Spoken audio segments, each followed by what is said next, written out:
Welcome to Maths Mentor Studio. Today we will solve exercise 11a, question number 1, which is regarding to the histogram and the frequency table. सो इसमें जो question number 1 है, इसमें data कुछ इस तरह से given किया गया है कि एक सर्वे कंडक्ट किया गया था जिसमें टीचर्स का टाइम स्पेंड बताया गया है कि वो किसी भी अपने स्कूल की असाइनमेंट्स की मार्किंग में कितने आवर्स जो है वो स्पेंड करती है। जैसे लेट सपोज कुछ टीचर्स हैं जो मार्किंग में 6 आवर्स स्पेंड करती हैं, कुछ 4 करती हैं, कुछ 3 करती हैं, 1 2 2 3 1 4 एंड सो ऑन। ये सारा जो है ये आपको डाटा गिवन किया गया है। अब आपसे फर्स्ट पार्ट में कहा है construct a frequency table for the data. अभी डाटा ये है आपके पास, आपने क्या करना है, इसका फ्रीक्वेंसी टेबल बनाना है। याद रखिएगा फ्रीक्वेंसी टेबल में आपके पास 3 कॉलम्स होते हैं। एक वो जो जिसकी वैल्यूज़ गिवन होती है, जैसे यहाँ पे था नंबर ऑफ आवर्स, ठीक है, तो पहला कॉलम बन जाएगा आवर्स का, सेकेंड वन बनेगा आपके पास टैली का, एंड थर्ड वन जो है वो फ्रीक्वेंसी का होगा। आर्स जो है वो पहला कहाँ से, जो स्मॉलेस्ट वैल्यू है वहाँ से हम स्टार्ट करते हैं। इसमें सबसे स्मॉलेस्ट वैल्यू जो थी वो थी 1, और जो सबसे लार्जेस्ट वैल्यू है वो है हमारे पास 6, ठीक है। तो इसके बीच में सारी वैल्यूज़ जो है वो मौजूद है, तो हम इन सबको लिख लेते हैं 1 2 3 4 5 एंड 6। और टैली में हम क्या करते हैं कि आपके पास जितनी भी, जैसे ये नंबर ऑफ आवर्स 1 जो है इस डाटा में जितने टाइम्स आया है उसको हम उतनी टाइम उसको काउंट करते हैं और लाइंस लगाते हैं। जैसे यहाँ पे था हमारे पास 1 जो है वो कितने टाइम्स आया है, 1 2 3 4 एंड 5, ठीक है। तो जब भी आप टैली बनाते हो तो टैली के लिए याद रखिएगा 4 लाइंस आप इस तरह से लगाते हैं और फिफ्थ वन से बाकी 4 को काट देते हैं, ताकि ये एक ग्रुप सा बन जाए, आपको काउंटिंग करने में, चेकिंग करने में और ड्रॉ करने में आसानी हो, ठीक है। जैसे लेट सपोज अगर आपके पास 12 15 लाइंस हो और टैली में आप लगाते जाओ तो वो आपको लगाने में भी कन्फ्यूजन हो सकती है और चेकिंग में भी मसला हो सकता है। सो इस तरह से जब 5 5 का पेयर बनता है तो ये इजीली ड्रॉ भी हो जाता है और चेकिंग में भी आसानी होती है। नाउ 2 को देखिए, 2 आपके पास डाटा में कितने टाइम्स आया है, 1 2 3 4 5 6 7 एंड 8 टाइम्स आया है। तो हम क्या करेंगे, अगेन 1 2 3 4 और 5 की लाइन इस पे लगा देंगे, 5 हो जाएगा, 6 7 8 एंड सो ऑन। इस तरह से हमने ये डाटा लिख लिया, टैली लगा लिए हैं हर एक के, और उसके सामने फ्रीक्वेंसी, यहाँ जितनी लाइंस लगाते हैं उसका उसी नंबर को लिख लेते हैं। जैसे यहाँ पे 5 लगाई थी तो 5, फ्रीक्वेंसी 8 6 4 2 एंड सो ऑन। अब हमने इसी डाटा को, ये जो हमने फ्रीक्वेंसी टेबल बना लिया, इसी से हमने बनाना है हिस्टोग्राम। हिस्टोग्राम और बार ग्राफ तकरीबन सेम ही होते हैं, उसी तरीके से बनते हैं जो आपने प्रीवियस क्लास में सीखा था कि बार ग्राफ कैसे बनता है।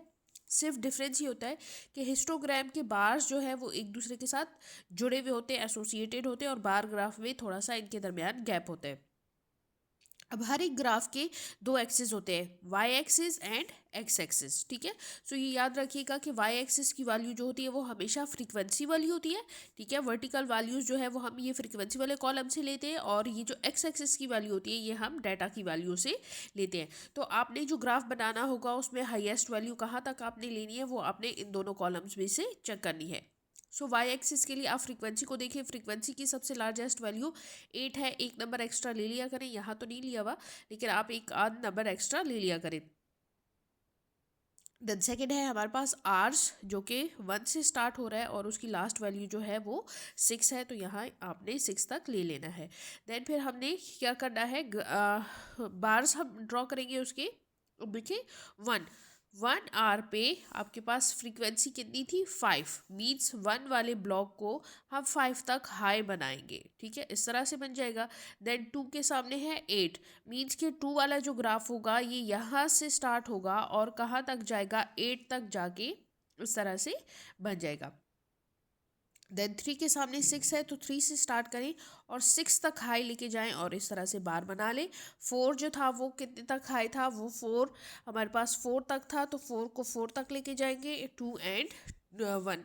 इस तरह से ये हमारा डाटा जो है वो हिस्टोग्राम में कन्वर्ट हो जाएगा। लेकिन बस आपने एक बात याद रखनी है कि फ्रीक्वेंसी जो है वो वाई एक्सिस होगी और ये जो डाटा होगा ये एक्स एक्सिस पे आएगा। 2 पार्ट्स हमने कर लिए। थर्ड में आपसे कहा है what is the most common average number of hours the teacher spend on the marking their students assignment each day. अब इसका आपको कैसे पता चलेगा कि मोस्ट कॉमन आवर कौन सा है, तो इसके लिए आपने क्या करना है, फ्रीक्वेंसी टेबल को देखना है। फ्रीक्वेंसी टेबल में जिसके सामने वाली फ्रीक्वेंसी सबसे हाई होगी वही जो है आपके पास most common average of R होगा। जैसे कि हमारे पास जो 2 आवर्स था उसकी फ्रीक्वेंसी सबसे हाई थी, उसकी फ्रीक्वेंसी थी हमारे पास 8। ये आप वहाँ से भी देख सकते हैं फ्रीक्वेंसी टेबल से, या आप हिस्टोग्राम से भी देख सकते हैं। जिसका बार सबसे हाई होगा वही मोस्ट कॉमन होगी। नेक्स्ट है आपके पास find the number of teacher who participated in the survey. आपको ये अगर फाइंड आउट करना हो कि कितने टीचर्स ने पार्टिसिपेट किया था, तो आपने क्या करना है, ये जो आपको डाटा गिवन था इसमें जितनी भी वैल्यूज़ थी, यहाँ पे जो आपको डाटा गिवन था, ठीक है, आपने इसमें काउंट कर लेना है कि कितने नंबर्स हैं, 1 2 3 4 5 6 7 8 9। सो ये इन सबको जब आप काउंट करेंगे तो ये आपके पास बन जाएंगे 26 टीचर्स। नेक्स्ट में आपसे कहा है find the fraction of the teacher who spend an average of 3 hours marking their students assignment each day. अब अगर आप 3 आवर्स के सामने देखें तो 3 की फ्रीक्वेंसी जो है, 3 की फ्रीक्वेंसी आपके पास 6 है, ठीक है, मीन्स 3 आवर्स की फ्रीक्वेंसी है आपके पास 6, और हमने उसकी फ्रैक्शन किसके साथ बतानी है, नंबर ऑफ टीचर्स के साथ। तो टीचर्स की हमारे पास टोटल स्ट्रेंथ थी 26, जो अभी हमने प्रीवियस में कैलकुलेट की, तो ये आ जाएगा आपके पास 6 डिवाइडेड बाई 26। ये दोनों जो है वो आपके पास 2 के टेबल में इनकी कटिंग पॉसिबल है, तो 2 3s are 6 and 2 13s are 26। तो आपकी जो फाइनल फ्रैक्शन आ जाएगी ये आएगी आपके पास 3 डिवाइडेड बाई 16। होप आपको क्लियर हो गया होगा।